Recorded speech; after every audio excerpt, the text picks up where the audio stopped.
Pages 30 and 31 of Changing Minds. As I read through, follow the words with your finger. This will help you to understand what we are reading.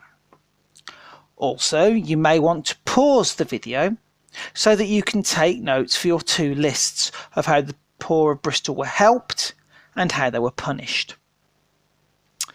An old problem remains.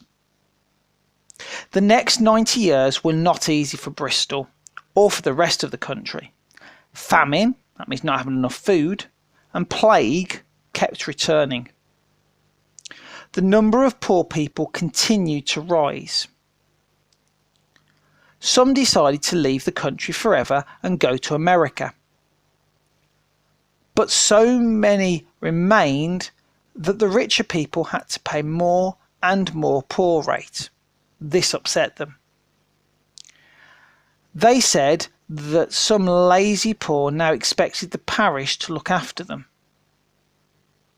In some parishes, there were not enough rich people to be able to support the poor. In Elizabeth I's day, some parishes, like Temple or St Thomas's, had been rich, but the woolen trade had gone bad. Some of the people who had been rich were now poor. In 1680, a Bristol churchwarden called John Carey went to see the mayor. He said that the poor law was not working. Some parishes could not afford to help their poor. Others had money to spare. Also, churchwardens in each parish were finding it hard to run the system. Time and money were being spent moving vagrants from one parish to another inside the city. Carey and the mayor agreed to make some changes. This is what they agreed to do. 1. All the parishes in Bristol would join together to deal with the poor. 2. Special officers would run the poor law instead of the church wardens. 3.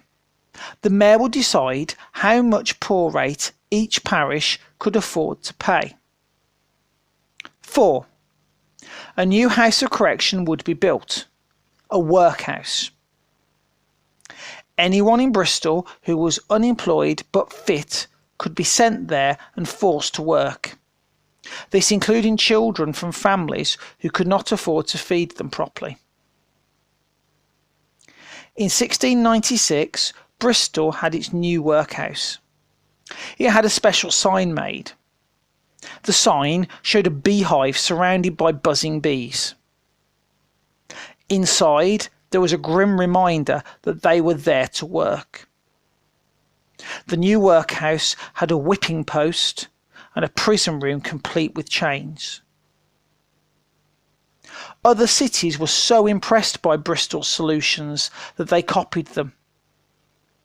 Many towns and cities treated their poor people this way for the next 100 years.